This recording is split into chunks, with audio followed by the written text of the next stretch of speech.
Hi, everyone. It's Carol Williams with Williams Immigration, and we are back for another Monday morning edition of Beyond the Soundbite. I hope everyone had a wonderful weekend, and we're going to dive right into all things U.S. immigration this morning. So the first thing I want to talk to y'all about is H-1B cap season is here. Now is when, at least at my firm, we start working through our H-1B cap registrations. And what we do here is we make sure that the pair for an H-1B cap is the position that's being offered by the employer, as well as the individual and their individual contributions and their resume and their background and their degree, if they meet the requirements as a pair. So the individual candidate as well as the position, are they qualified for H-1B? If they are, then we move forward with getting them prepared to be registered in the H-1B lottery. If they are not a good fit for H-1B, then now is the time that we start looking for alternatives to H-1B. So just as a reminder, the H-1B timeline, so we start preparing our registrations, getting people ready for registrations now, beginning in January. In some cases, we've actually started that last month in December. Then in March, we have a couple of weeks, usually about 2.5, maybe sometimes 3 weeks, to actually input the registrations into the USCIS online system. The selection takes place towards the end of March, beginning of April, and then if you are selected, we can then start filing your full H-1B application at the beginning of April, and we're given a couple of months to get that full application filed and into the Immigration Service.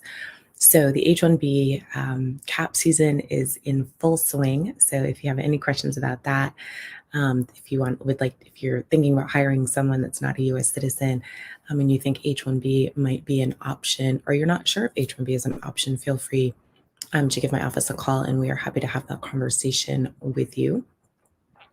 The next thing I want to talk about, you all, are biometric notices. If the change of status application on Form I-539 is filed electronically with the Immigration Service, with USCIS, they are no longer issuing paper biometric notices. So those biometric notices are not going to be mailed out. If your change of status on Form I-539 was filed electronically, you're going to have to log into your My USCIS account, keep monitoring that account. That's where you will see your biometric notice. Please be aware that you will be responsible for printing that notification and bringing that paper notification with you to your biometric notice. They will not let you in the door without that paper notification.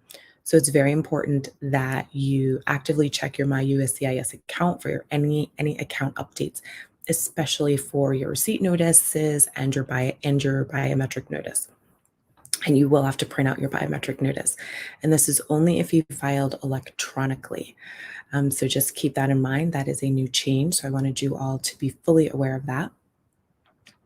The next thing up on my list of things to talk to you about this morning are the DHS, Office of Inspector General. So they recently concluded they were doing with USCIS, and they were looking at the efficiency of USCIS during the pandemic. And what they found was that USCIS relies heavily on manual processing of benefits. And during the pandemic, that was really a crutch for the Immigration Service. And the OIG office found that as of May of last year, May of 2021, there were 3.8 million cases in backlog across all various categories, across all various types of benefits, 3.8 million cases. And OIG is saying that the principal reason is because of the reliance on manual processing and not a reliance on electronic processing. So they came out with recommendations that USCIS should update and improve and relook at their pandemic plan to include the use of more technology and really take a hard look at their lessons learned for the pandemic. and also to develop a strategy to digitize all the benefit work. So USCIS agreed with both of those recommendations. So hopefully, we will be seeing some more use of technology, so that we are not so reliant on um, manual processes for these benefits, and hopefully that will reduce the amount of backlog that we have when we have situations like this pandemic come up, where everyone has to kind of pivot on a dime and super fast. CBP policies have been changing a little bit, and I've been trying to keep you guys updated as quickly as possible. So, green card holders, we know that when you become a green card holder or a lawful permanent resident, you really should not be out of the US for more than 6 months in any one trip. If you are, there is a rebuttable presumption that you have given up your green card. That can be a very nasty conversation at the airport or at the land border when you come in. Um, However, because of the pandemic, CBP is certainly understanding that some people were stuck outside of the country for various reasons during the pandemic. So, for those current green card holders, if you have been stuck outside of the US for more than a year, you do have the opportunity at the border to show that you were overseas for that long due to extenuating circumstances. So, maybe you were ill, maybe you were caring for someone that was ill.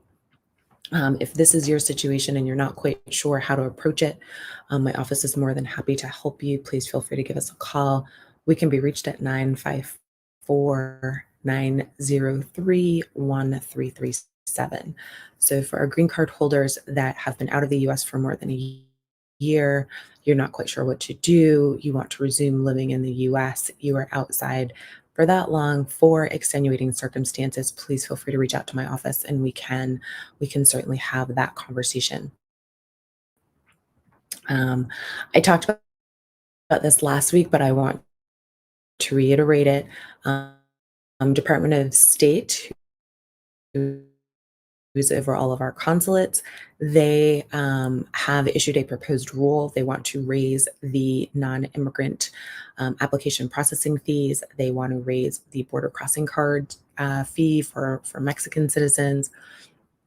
And so they are looking, so at the end of next month, if you have thoughts on that, pro or con, reasons why they should or should not raise the free to comment on that proposed rule.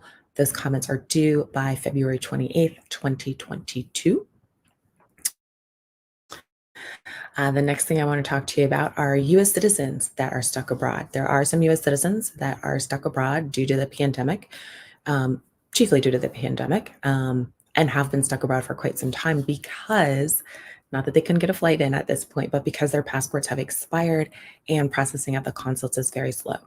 So generally, if you are overseas and for some reason your passport expires, then you can get a new passport by applying and reaching out to the closest US consulate.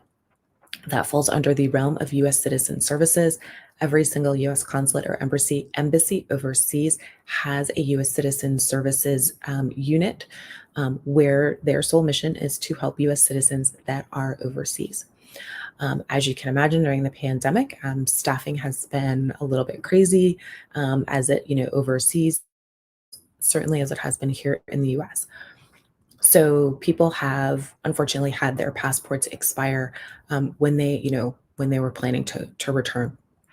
So you now have permission to use an expired US passport to come into the US if your passport expired on or after January 1 of 2020. If your passport expired on or after January 1 of 2020, you have until March 31st of this year to re-enter the US using your expired US passport.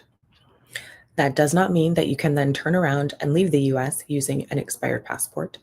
And it does not mean that if your passport expired sometime in 2018 or 2019 and you are still outside of the US, that you can fly on that, or travel, I should say, on that US passport. If you are outside of the realm of your passport expiring on or after January 1 of 2020, you will have to go through the normal procedures of getting your US passport renewed, which is to reach out to your closest US consulate or embassy in the country that you are currently in. So just please keep that in mind if you are looking to re-enter the US and the only thing stopping you is an expired US passport. You have until March 31st of this year to travel on that expired passport if your passport expired on or after January 1 of 2020. And the last thing I want to talk to you all about are the I-94 website, where you can go and pull down your travel history and your most current I-94 card. Your I-94 card is the card that should mirror the stamp that you received in your passport that says when you must leave the US. So how long you're allowed to stay in the US and that expiration date. That is your I-94 card. Again, it should mirror the stamp that is actually sitting in your passport that you received from a CBP officer when you entered the US. Typically, we've been able to get travel information, your travel history, also on the I-94 website. Well, recently, CBP has cited privacy reasons, and they have deleted, and it is no longer available, your travel information for US citizens and for green card holders. So if you were looking for that information and you're either a US citizen or green card holder, that information is no longer housed on, or no longer housed and available to us on the I-94 website. If you are a non-immigrant, let's say you're here in HLOP status, then then your travel history is certainly still available on the I-94 website. Your I-94 card is still available on the website. This only at this point affects your travel history on that I-94 card website. So if you have any questions about that or any other immigration issues, feel free to give my office a call at 954-903-1337. I am Carol Williams, and this is another Monday morning edition of Beyond the Soundbite, where we talk about all things U.S. immigration. So if you have any questions, you can feel free to pop those in the comments below. I do look at those. I do respond to those. Or again, you can feel free to call my office at 954-903-1337. Have a wonderful Monday and a great rest of your week. Bye.